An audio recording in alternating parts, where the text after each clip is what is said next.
ಶೋಭಾನವೆನ್ನಿರಿ ಸುರರೋಳು ಸುಬಗನಿಗೆ ಶೋಭಾನವೆನ್ನಿ ಸುಗುಣನಿಗೆ ಶೋಭಾನವೆನ್ನಿರಿ ತ್ರಿವಿಕ್ರಮರಾಯಂಗೆ ಶೋಭಾನವೆನ್ನಿರಿ ಸುರಪ್ರಿಯಗೆ.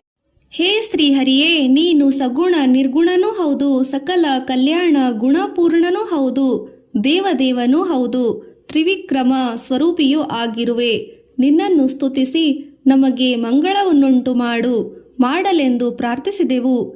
ಹೀಗೆ ಮಂಗಳ ಪದವನ್ನು ಹಾಡಿ ಶ್ರೀ ವಾದಿರಾಜರು ಮುಂದುವರಿಯುತ್ತಿದ್ದಾರೆ. ಒಬ್ಬ ನಾಮಗ ಮತ್ತೊಬ್ಬ ನಾವಗ ಮೊಮ್ಮಗ ಒಬ್ಬ ನಾವನಿಗೆ ಶಯನಾಯ ಒಬ್ಬ ನಾವಗ ಪುರುವ ಮತ್ತಿಬ್ಬ ರಾವನಿಗಂಜಿ ಅಬ್ಬರದಲ್ಲಾವಗ ಸುಳಿವರು. ಪರಮಾತ್ಮನ ಮಗನು ಬ್ರಹ್ಮ, ರುದ್ರನು ಮೊಮ್ಮಗ. ಒಬ್ಬನು ದೇವನಿಗೆ ವಾಹನವಾದರೆ ಇನ್ನೊಬ್ಬನು ಹಾಸಿಗೆಯ ಗರುಡಶೇಷರು ಆಗಿರುವರು. ಇವರು ಪರಮಾತ್ಮನಿಗೆ ಸರಿಸಾಟಿಯೇ. ಒಬ್ಬ ನಾವನ ನಾಮಕಂಜಿ ಬೆಚ್ಚುವ ಗಾಢ ಸರ್ವರಿಗಾವ ಅಮೃತವ ಸರ್ವರಿಗಾವ ಅಮೃತವನುಣಿಸುವ ಅವನೊಬ್ಬನೇ ನಿರನಿಷ್ಠ ನಿರವದ್ಯ. ರಮಾದೇವಿಯವರು ಈ ನ್ಯೂನ್ಯತೆಗಳಿರುವವರನ್ನು ಹೇಳಲು ಇನ್ನೂ ಮುಂದುವರಿಸುತ್ತಾಳೆ. ಒಬ್ಬ ಕಲಿಯುವ ಪರಮಾತ್ಮನ ಹೆಸರು ಹೇಳಿದರೆ ಬೆಚ್ಚಿ ಬೀಳುತ್ತಾನೆ. ಯಾವನು ಸರ್ವ ಸಜ್ಜನರಾದವರಿಗೆ ಮೋಕ್ಷ ಕೊಡುವನೋ ಆ ಶ್ರೀಹರಿಯೊಬ್ಬನೇ ನಿರ್ದೋಷಿ. ಅವನು ತನಗೆ ಅಪ್ರಿಯವಾದ ಗುಣಗಳನ್ನು ಎಂದೂ ಹೊಂದದವನು. ನಿರನಿಷ್ಠ ನಿರವದ್ಯ ಎಂಬ ಶ್ರುತ್ಯರ್ಥವ ವರೆದು ನೋಡಲು ನರಹರಿಗೆ ನರಕಯಾತನೆ ಸಲ್ಲ ದುರಿತಾದಿ ದೂರನಿಗೆ ಮರುಳ ಮನಬಂದಂತೆ ನುಡಿಯದಿರು. ಶ್ರುತಿಗಳು ಭಗವಂತನನ್ನು ಅಪ್ರಿಯ ರಹಿತನೆಂದು ಹೇಳುತ್ತವೆ. ಅವನು ಅಸ್ವಾತಂತ್ರ್ಯ, ಅಜ್ಞಾನ, ದುಃಖವೇ ಮೊದಲಾದ ದೋಷಗಳಿಲ್ಲದವನು. ಇಂತಹ ನರರಿಗೆ ನರಕಯಾತನೆ ಸಂಭವಿಸುವುದಿಲ್ಲ. ಪಾಪಗಳು ಅವನ ಹತ್ತಿರವೂ ಸುಳಿಯುವುದಿಲ್ಲ. ಹೇ ಮರುಳ ಮನವೇ, ಮನಬಂದಂತೆ ನುಡಿಯಬೇಡ. ಒಂದೊಂದು ಗುಣಗಳು ಇದ್ದಾವು ಇವರಲ್ಲಿ ಸಂತಣಿಸಿವೆ ಬಹುದೋಷ. ಕುಂದೆಳ್ಳಷ್ಟಿಲ್ಲದ ಮುಕುಂದನೆ ತನಗೆಂದು ಇಂದಿರೇಪತಿಯ ನೆನೆದಳು. ಈವರೆಗೆ ತಿಳಿಸಿದವರಲ್ಲಿ ಎಷ್ಟೇ ಗುಣಗಳಿದ್ದರೂ ಬಹಳ ದೋಷಗಳೇ ತುಂಬಿದೆ. ಆದರೆ ಒಂದೂ ಕುಂದು ಕೊರತೆಯಿಲ್ಲದೆ ಮೋಕ್ಷದಾಯಕನಾದ ಶ್ರೀಹರಿಯೇ ತನಗೆ ಪತಿಯಾಗಲು ತಕ್ಕವನು ಎಂದು ಲಕ್ಷ್ಮಿಯು ಶ್ರೀಹರಿಯನ್ನು ಸ್ಮರಿಸಿದಳು. ದೇವರ್ಷಿ ವಿಪ್ರರ ಕೊಂದು ತನ್ನುದರದೊಳಿಟ್ಟು ತಿವಿದ ಹರಿಗೆ ದುರಿತವ ಭಾವಾಜ್ಞರೆಂಬೈ ಆಲದೆಲೆಯ ಮೇಲೆ ಶಿವನ ಲಿಂಗವ ನಿಲ್ಲಿಸುವರೇ.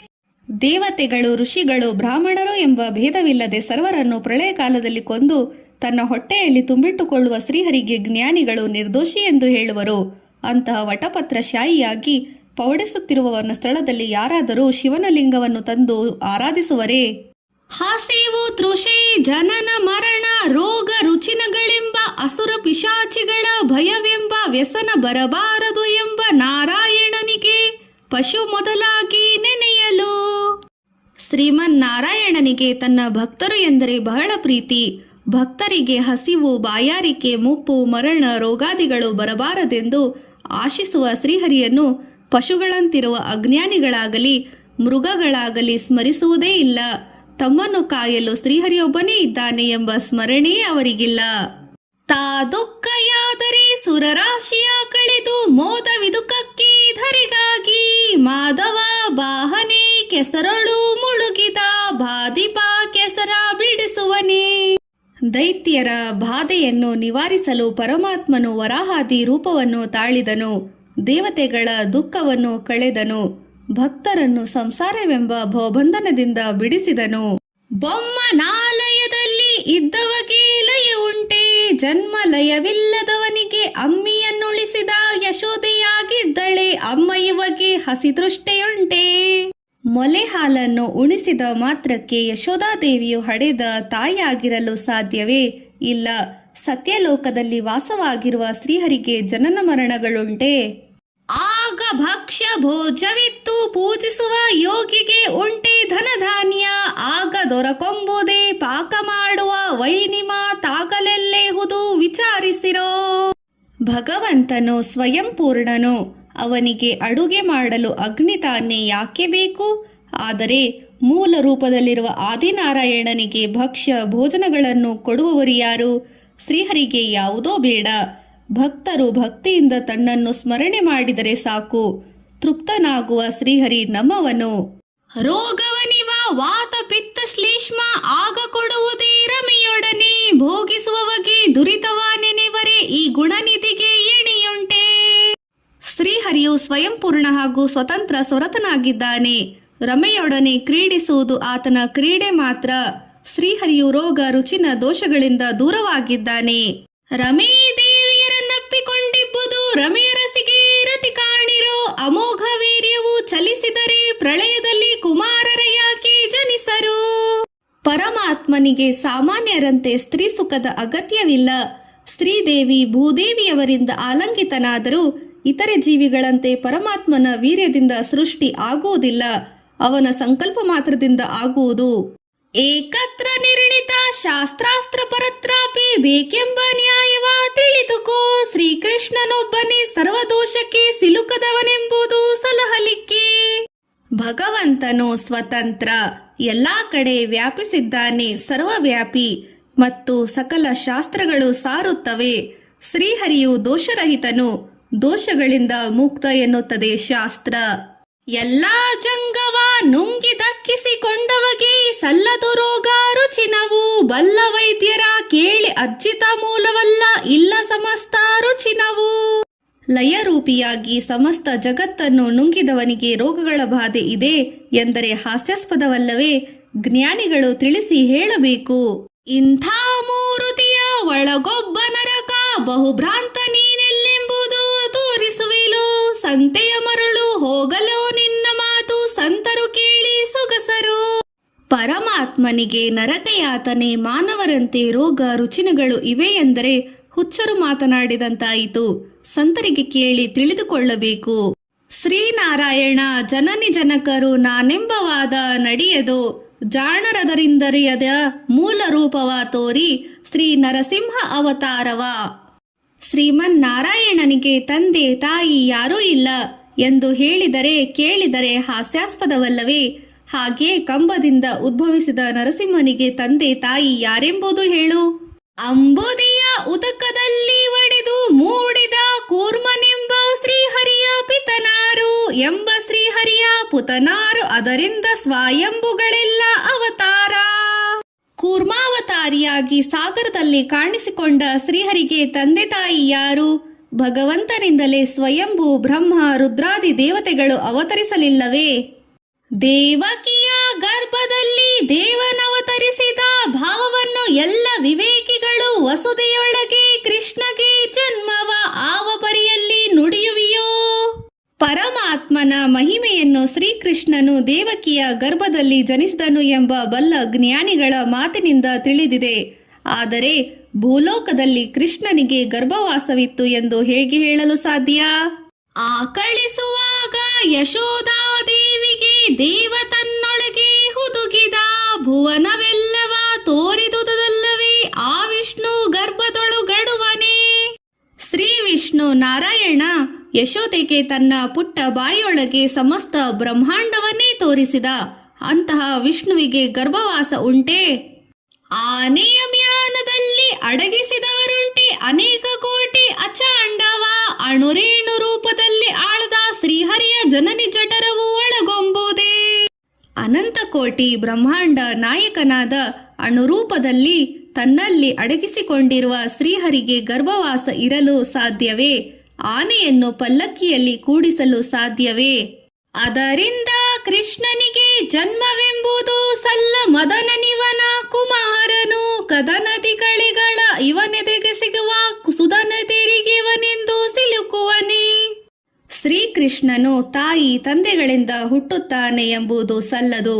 ಮನ್ಮಥನು ತನ್ನ ಪಂಚಬಾಣಗಳಿಂದ ಗೆಲ್ಲಬಹುದೇ ಹೊರತು ತನ್ನ ತಂದೆಯಾದ ಶ್ರೀಕೃಷ್ಣನನ್ನು ತನ್ನ ಬಾಣಗಳಿಂದ ಎಂದಿಗೂ ಪರಾಜಿತಗೊಳಿಸಲಾರ. ಅವನ ಎದೆಯ ಬಾಣಗಳನ್ನು ಹೊಡೆದು ಅವನ ಮನಸ್ಸನ್ನು ಶಿಥಿಲಗೊಳಿಸಲಾರ. ಹೀಗಿರುವಾಗ ಅವನು ಹೆಣ್ಣು ಮಕ್ಕಳಿಗೆ ಎಂದೂ ವಶನಾಗುವನಲ್ಲ. ಅದರಿಂದ ಕೃಷ್ಣನಿಗೆ ಪರನಾರಿ ಸಂಗವ ಕೋವಿದರಾದ ಬುಧರು ನುಡಿವಾರಿ, ಸದರವೇ ಆ ಮಾತು ಸರ್ವ ವೇದಾಂಗಗಳು ಮುದದಿಂದ ತಾವೇ ಸ್ತುತಿಸುವವು. ಶ್ರೀಕೃಷ್ಣನು ಪ್ರಾಕೃತಿಕ ಪಂಚಮಹಾಭೂತಗಳ ದೇಹವನ್ನು ಹೊಂದಿಲ್ಲ. ಸ್ವರಮಣನು ಸ್ವತಂತ್ರನೂ ಆಗಿರುವ ಈತ ಜಾತನು, ಪರಸ್ತ್ರೀ ಸಂಘ ಕೋರುವವನು ಆಗಲಾರ. ಸರ್ವ ವೇದಗಳು ಸ್ವತಃ ಲಕ್ಷ್ಮೀದೇವಿಯೂ ಸಹ ಅವನನ್ನು ಸಂತೋಷದಿಂದ ಸ್ತುತಿಸುತ್ತಾರೆ. ಅವನು ನಿರ್ದೋಷವೆಂದು ನಿರ್ದೋಷಿಯಾಗಿರುವನೆಂದು ಸ್ತುತಿಸುತ್ತಾರೆ. ಅಲ್ಪಮತಿಗಳು ಮಾತ್ರ ಅವನಲ್ಲಿ ದೋಷವಿದೆ ಎಂದು ಹೇಳುವರು. ಎಂದು ಭಾಗವತದ ಚಂದದ ಮಾತನ್ನು ಮುದದಿ ಮಾನವ ಮನಸ್ಸಿಗೆ ತಂದುಕೊ ಜಗಕ್ಕೆ ಕೈವಲ್ಯ ನಿವ ಮುಕುಂದಗೆ ಕುಂದು ಕೊರತೆ ಸಲ್ಲದು. ಎಲೆ ಮೂಢಮತಿಗಳೇ, ಅಜ್ಞಾನಿಗಳೇ, ಮಂದಮತಿ ಮೂಢರೇ, ಶ್ರೀಕೃಷ್ಣನು ದೋಷಮುಕ್ತನು. ಅವನು ಸಗುಣ ನಿರ್ಗುಣ ಸದ್ಗುಣ ಸಂಪನ್ನನು. ಇದನ್ನು ಭಾಗವತದಲ್ಲಿಯೂ ಹೇಳಲಾಗಿದೆ. ನೀನು ಮನದಲ್ಲಿ ವಿಚಾರ ಮಾಡಿ ನೋಡು. ಸಜ್ಜನರಾದ ತನ್ನ ಭಕ್ತರಿಗೆ ಕೈವಲ್ಯವನ್ನೇ ಕೊಡುವ ಶ್ರೀಹರಿಗೆ, ಮುಕುಂದನಿಗೆ ಯಾರಾದರೂ ದೋಷವನ್ನು ಎಣಿಸಬಲ್ಲರೆ? 10 ವರ್ಷದ ಕೆಳಗೆ ಮಕ್ಕಳಾಟಿಕೆಯಲ್ಲಿ ಚಿತ್ತ ಸ್ತ್ರೀಯರಿಗೆ ಎರಗುವುದೇ ಅರ್ತಿಯಿಂದ ಚರ್ಚಿಸಿದ ಗೋಕುಲದ ಕನ್ಯೆಯರ ಸತ್ಯ ಸಂಕಲ್ಪ ಬೆರೆಸಿದ. ಪುಟ್ಟ ಬಾಲಕನಾಗಿದ್ದಾಗ ಶ್ರೀಕೃಷ್ಣನು ತನ್ನನ್ನು ಆರಾಧಿಸಿದ ಗೋಪ ಕನ್ನಿಕೆಯರಿಗೆ ಸತ್ಯ ಸಂಕಲ್ಪನಾಗಿ ನಿರ್ಮಲನಾಗಿ ಒಲಿದಿದ್ದ. ಆತನಿಗೆ ಕಾಮರತಿ ಇದ್ದಿತ್ತೆ. 10,000 ಸ್ತ್ರೀಯರಲ್ಲಿ 10 ಕ್ರಮದಿಂದ ಪುತ್ರರ ವೀರ್ಯದಲ್ಲಿ ಸೃಷ್ಟಿಸಿದವರುಂಟೆ ಅರ್ತಿಯ ಸೃಷ್ಟಿ ಹರಿದಿತ್ತು. ಶ್ರೀಕೃಷ್ಣನು 16,000 ಸ್ತ್ರೀಯರನ್ನು ಪತ್ನಿಯರಾಗಿ ಪಡೆದಿದ್ದನು. ಅವರಲ್ಲಿ ಒಬ್ಬೊಬ್ಬರಿಗೂ 10 ಮಕ್ಕಳನ್ನು ಕೊಟ್ಟನು. ಅಂದರೆ ಇದು ಸಾಮಾನ್ಯರಿಗೆ ಸಾಧ್ಯವಾಗುವುದೇ? ಇಂತಹ ಅದ್ಭುತವಾದ ಶಕ್ತಿ ಪರಮಾತ್ಮನಿಗಲ್ಲದೆ ಬೇರೆಯವರಿಗೆ ಇರುವುದೇ? ಆದ್ದರಿಂದ ಶ್ರೀಕೃಷ್ಣ ಪರಬ್ರಹ್ಮವೆಂಬುದೇ ತಿಳಿ. ರೋಮ ರೋಮ ಕುಪ ಕೋಟಿ ವೃಕ್ಷಂಗಗಳ ನಿರ್ಮಿಸಿ ಗೋಪಾಲರ ತಿಳಿಸಿದ ನಮ್ಮ ಶ್ರೀಕೃಷ್ಣನು ಮಕ್ಕಳ ಸೃಜಿಸುವ ಮಹಿಮೆ ಬಲ್ಲವರಿಗೆ ಸಲಹಲಿಕ್ಕೆ. ಆ ಚಿಂತ್ಯಾದ್ಭುತ ಶಕ್ತಿಯಿಂದ ಶ್ರೀಹರಿಯು ತನ್ನ ಭಕ್ತರನ್ನು ಸಲಹುತ್ತಿರುವಾಗ ಅವನಿಗೆ ತನ್ನ ಪತ್ನಿಯರಲ್ಲಿ ಒಬ್ಬೊಬ್ಬರಿಗೂ 10 ಮಕ್ಕಳನ್ನು ಕೊಡುವುದು ಕಷ್ಟವೇ? ಇದೆಲ್ಲವೂ ತನ್ನ ಭಕ್ತರಿಗೆ ತೋರಿಸಿ ತಾನು ಲೀಲಾ ಮಾತ್ರದಿಂದ ಇಂಥ ಅದ್ಭುತ ಕಾರ್ಯಗಳನ್ನು ಮಾಡುವುದು ತನ್ನ ಭಕ್ತರ ಒಳಿತಿಗಾಗಿ ಎಂಬುದನ್ನು ನಾವು ತಿಳಿಯಬೇಕು. ಮಣ್ಣನ್ನೇಕೆ ಮೆದ್ದೆ ಎಂಬ ಯಶೋದೆಗೆ ಸಣ್ಣ ಬಾಯೊಳಗೆ ಜಂಗಗಳ ಕಣ್ಣಾರಿ ತೋರಿದ ನಮ್ಮ ಶ್ರೀಕೃಷ್ಣನ ಘನತೆ ಬಲ್ಲವರಿಗೆ ಸಲಹಲಿಕ್ಕೆ. ಶ್ರೀಕೃಷ್ಣನು ಪುಟ್ಟ ಬಾಲಕನಿರುವಾಗ ಮಣ್ಣನ್ನು ತಿನ್ನುತ್ತಿದ್ದ ಶ್ರೀಕೃಷ್ಣನನ್ನು ಯಶೋದೆ ಗದರಿಸಿ ಬಾಯಿ ತೆರೆಸಿ ನೋಡಲು ಇಡೀ ಸಮಸ್ತ ಬ್ರಹ್ಮಾಂಡವನ್ನೇ ಕಾಣಿಸಿತು. ಇದೆಲ್ಲವೂ ತನ್ನ ಭಕ್ತರ ಅಜ್ಞಾನವನ್ನು ಪರಿಹರಿಸಿ ಅವರಿಗೆ ತಾನು ಯಾರು ಎಂಬುದನ್ನು ದೃಢಪಡಿಸಿ ಅವರ ಭಕ್ತಿಯನ್ನು ಹೆಚ್ಚಿಸಲಿಕ್ಕಲ್ಲವೇ ಎಂದು ತಿಳಿಯಬೇಕು. ನಾರದ ಸನಕಾದಿ ಮೊದಲಾದಿ ಯೋಗಿಗಳು ನಾರಿಯರಿಗೆ ಮರುಳಾದರೆ ಓರಂತೆ ಶ್ರೀಕೃಷ್ಣ ನಡಿಗಡಿಗೆ ಎರಗುವರೆ, ಆರಾಧಿಸುತ್ತಾ ಭಜಿಸುವರೇ. ನಾರದ ಸನಕಾದಿ ಉತ್ತಮರಾದ ಯೋಗಿಗಳು ಎಲ್ಲಾದರೂ ಹೆಂಗಸರಿಗೆ ಮರಳಾಗುವರೇನು? ಖಂಡಿತ ಇಲ್ಲ. ಶ್ರೀಕೃಷ್ಣನೇನಾದರೂ ಸ್ತ್ರೀಲೋಲನಾಗಿದ್ದಲ್ಲಿ ಬಾರಿ ಬಾರಿಗೂ ಅವನನ್ನು ನಮಿಸಿ ಆರಾಧಿಸುತ್ತಿದ್ದರೇನು? ಅವನ ಭಜಿಸುತ್ತಿದ್ದರೇನು? ಅಂಬುಜ ಸಂಭವ ತ್ರಿಯಂಬಕ ಮೊದಲಾದ ನಂಬಿದವರಿಗೆ ವರವಿತ್ತ. ಸಂಭ್ರಮದ ಸುರರ ಎಳ್ಳಷ್ಟು ಕೋಪಕ್ಕೆ ಇಂಬಿದ್ದರಿವ ಭಜಿಸುವರೇ. ಪದ್ಮ ಸಂಭವನಾದ ಬ್ರಹ್ಮನಾಗಲಿ ತ್ರಯಂಬಕನಾದ ರುದ್ರನಾಗಲಿ ಹೀಗೆ ಇವರಲ್ಲಷ್ಟೇ ಪ್ರಭಾವಶಾಲಿಗಳಾಗಲಿ ಇವನಲ್ಲಿ ಕಿಂಚಿತ್ತಾದರೂ ಕೋಪವಿದ್ದಿದ್ದರೆ ಇವನನ್ನು ಸೇವಿಸುತ್ತಿದ್ದರೇನು? ಶ್ರೀಹರಿಯ ಕೋಪಾದಿ ಅರಿಷಟ್ ವರ್ಗಗಳಿಗೆ ಸ್ಥಾನವೇ ಇಲ್ಲ. ಅವನಂಗುಷ್ಟವ ತೊಳೆದ ಗಂಗಾದೇವಿ ಪಾವನೆಳಿಸಿದ ಮಿರಿವೆಳೆ, ಜೀವನ ಸೇರುವ ಪಾಪ ಕಳೆವಳು ಈ ವಾಸುದೇವಗೆ ಎಣಿಯುಂಟೆ. ವಾಮನನು ಬಲಿಯ ತಲೆಯ ಮೇಲಿಡಲು ತನ್ನ ಪಾದವನ್ನು ಮೇಲೆತ್ತಿದಾಗ ಅವನ ಬಲಗಾಲಿನ ಉಗುರು ಕೊನೆಯು ತಗಲಿ ಬ್ರಹ್ಮಾಂಡ ಕರ್ತವು ಒಡೆದು ಹೋಗುತ್ತದೆ. ಆಗ ಭಗವಂತನ ಪಾದಗಳ ಮೂಲಕವೇ ಗಂಗೆಯು ಸುರಲೋಕದಿಂದ ಭೂಮಿಗೆ ಹರಿದು ಬರುತ್ತಾಳೆ. ಶ್ರೀಹರಿಯ ಪಾದಗಳ ಮಹಿಮೆಯಿಂದಲೇ ಗಂಗೆಗೆ ಪಾಪನಾಶಿನಿ ಎಂದು ಸಹ ಕರೆಯುತ್ತಾರೆ. ಇಂತಹ ಮಹಿಮೆ ಶ್ರೀಹರಿಗಲ್ಲದೆ ಯಾರಿಗೆ ಸಾಧ್ಯ? ಈತನಿಗೆ ಸರಿಸಾಟಿ ಯಾರೂ ಇಲ್ಲ. ಕಿಲ್ಬಿಷವಿದ್ದರೆ ಅಗ್ರಪೂಜೆಯನ್ನು ಸರ್ವರಾಯರ ಸಭೆಯೊಳಗೆ ಉಬ್ಬಿದ ಮನದಿಂದ ಧರ್ಮಜ ಮಾಡುವ ನೆಲೆ ಕೊಬ್ಬವಿತರಲು ಪರವಾದಿ. ಶಿಶುಪಾಲ ಶಿಶುಪಾಲನ ಪಾಪದ ಕೊಡ ತುಂಬಿದ್ದರಿಂದ ಅವನನ್ನು ತನ್ನ ಚಕ್ರದಿಂದ ಶ್ರೀಕೃಷ್ಣ ಸಂಹರಿಸುತ್ತಾನೆ. ನಂತರ ಧರ್ಮರಾಜನು ರಾಜಸೂಯ ಯಾಗದ ಅಗ್ರಪೂಜೆಯನ್ನು ಸಂತಸದಿಂದ ಶ್ರೀಕೃಷ್ಣನಿಗೆ ಮಾಡಿಸುತ್ತಾನೆ. ಒಂದು ವೇಳೆ ಶ್ರೀಕೃಷ್ಣ ಯಾವುದಾದರೂ ದೋಷಕ್ಕೆ ಒಳಗಾಗಿದ್ದರೆ ಅವನೇ ಸರ್ವೋತ್ತಮ ಎಂದು ಯಾರಾದರೂ ಒಪ್ಪುತ್ತಿದ್ದರೆ, ಸಾವಿಲ್ಲದ ಹರಿಗೆ ನರಕ ಯಾತನೆ ಸಲ್ಲ ಜೀವಂತರಿಗೆ ನರಕದಲ್ಲಿ ನೋವು ನಲವ ನಿಮ್ಮ ಯಮದೇವನು ನೋವಾನಿ ಹರಿಯ ಗುಣವರಿಯೇ. ನರಕವು ಜನನ ಮರಣಗಳುಳ್ಳ ಜೀವರಿಗೆ ಮಾತ್ರ ಇರುತ್ತದೆ. ಇಂಥವರು ತಪ್ಪುಗಳನ್ನು ಮಾಡುವುದು ಸಹಜ. ಇಂಥವರನ್ನು ಯಮ ಶಿಕ್ಷಿಸುತ್ತಾನೆ. ಸಾವಿಲ್ಲದ ಶ್ರೀಹರಿಗೆ ನರಕಯಾತನೆ ಎಲ್ಲಿರುತ್ತದೆ? ಎಲೆ ದಾನ ಕಾಯುವ ಗೊಲ್ಲನೆ, ಶ್ರೀಹರಿಗೆ ದುಃಖಾದಿ ದೋಷ ಇಲ್ಲ ಎಂಬುದನ್ನು ನೀನು ಹೇಗೆ ತಾನೇ ತಿಳಿಯಬಲ್ಲೆ? ನರಕವಾಳುವ ಯಮಧರ್ಮರಾಯ ತನ್ನ ನರ ಜನ್ಮದೊಳಗೆ ಪೊರಳಿಸಿ ಮರಳಿ ತನ್ನರಕದಲ್ಲಿ ಪೊರಳಿಸಿ ಕೊಲುವನು ಕುರು ನಿನ್ನ ಕುಹಕ ಕೊಳದಲ್ಲಿ. ಅವರವರು ಮಾಡಿದ ಪಾಪ ಕರ್ಮಗಳಿಗೆ ಧರ್ಮರಾಯ ಜೀವರನ್ನು ನರಕದಲ್ಲಿ ಶಿಕ್ಷಿಸುತ್ತಾನೆ. ಅದರಿಂದ ತಪ್ಪಿಸಿಕೊಳ್ಳಲು ಸಾಧ್ಯವೇ ಇಲ್ಲ. ನೀನು ಯಮನನ್ನು ವಂಚಿಸಲಾರೆ. ಬೊಮ್ಮನ 100 ವರ್ಷ ಪರ್ಯಂತ ಪ್ರಳಯದಲ್ಲಿ ಸುಮ್ಮನೆಯಾಗಿ ಮಲಗಿಪ್ಪ. ನಮ್ಮ ನಾರಾಯಣನಿಗೆ ಹಸಿತೃಷಿ ಜರಾಮರಣ ದುಷ್ಕರ್ಮ ದುಃಖಗಳ ತೊಡಸುವರೇ. ನಾರಾಯಣನು ಬ್ರಹ್ಮಮಾನದ 100 ವರ್ಷಗಳ ಪರ್ಯಂತ ಜಗತ್ತೆಲ್ಲವನ್ನು ನುಂಗಿ ತನ್ನ ಹೊಟ್ಟೆಯಲ್ಲಿಟ್ಟುಕೊಂಡು ಯೋಗ ನಿದ್ರೆಯಲ್ಲಿ ಮಲಗಿರುವವನು. ಬ್ರಹ್ಮನ ಆಯುಷ್ಯವು ಮುಗಿದೊಡನೆ ಮಹಾಪ್ರಳಯವಾಗುತ್ತದೆ. ಶ್ರೀಹರಿಗೆ ಹಸಿವು, ಬಾಯಾರಿಕೆ, ಮುಪ್ಪು, ಮರಣಗಳು ಬಾಧಿಸುವುದುಂಟೆ?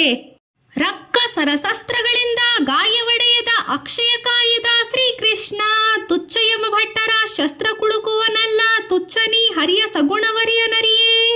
ಭಗವಂತನ ದೇಹವು ಪ್ರಾಕೃತಿಕವಲ್ಲ, ಪಂಚಮಹಾಭೂತಗಳಿಂದ ಆಗಿಲ್ಲ.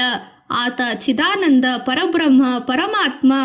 ಅಸುರರ ಆಯುಧಗಳಾವುವು ಶ್ರೀಹರಿಯನ್ನು ಎಂದು ಗಾಯಗೊಳಿಸಲಾರವು. ತುಚ್ಛರಾದ ಯಮಭಟ್ಟರ ಆಯುಧಗಳು ಅವನನ್ನು ಏನನ್ನೂ ಮಾಡಲಾರವು. ಎಲೆ ಹುಚ್ಚನೆ, ನೀನು ಶ್ರೀಹರಿಯನ್ನು ತಿಳಿದಿಲ್ಲ. ಅಪಪ್ರಲಾಪ ಮಾಡದೆ ಸುಮ್ಮನಿರು. ಕಿಚ್ಚ ನುಂಗಿದನು ನಮ್ಮ ಶ್ರೀಕೃಷ್ಣನ ತುಚ್ಛ ನರಕದೊಳು ಅನಿಲನಿಗೆ ಬೆಚ್ಚುವನಲ್ಲ. ಅದರಿಂದವಗೆ ನರಕ ಮೆಚ್ಚುವರಲ್ಲ ಬುಧರೆಲ್ಲ. ಕಂಸನಿಂದ ಪ್ರೇರಿತನಾದ ಪ್ರಲಂಬಾಸುರನೆಂಬ ದೈತ್ಯನು ಘೋರವಾದ ಕಾಳ್ಗಿಚ್ಚಿನ ರೂಪದಲ್ಲಿ ಬರಲು ಶ್ರೀಕೃಷ್ಣನು ನಿರಾಯಾಸವಾಗಿ ಅದನ್ನು ಪಾನ ಮಾಡಿ ಅಸುರರನ್ನು ಸಂಹರಿಸಿದ. ಇಂತಹ ಅದ್ಭುತ ಮಹಿಮೆಯುಳ್ಳ ಶ್ರೀಹರಿಗೆ ನರಕ ದುಃಖವಿದೆ ಎಂಬುದನ್ನು ಜ್ಞಾನಿಗಳು ಎಂದಿಗೂ ಒಪ್ಪರು. ಮನೆಯಲ್ಲಿ ಕ್ಷಮೆಯ ತಾಳ್ದ ವೀರಭಟ್ಟ ರಣರಂಗದಲ್ಲಿ ಕ್ಷಮಿಸುವನೇ. ಅಣುವಾಗಿ ನಮ್ಮ ಹಿತಕ್ಕೆ ಮನದೊಳಗಿನ ಕೃಷ್ಣ ಮುನಿವ ಕಾಲಕ್ಕೆ ಮಹತಾದ.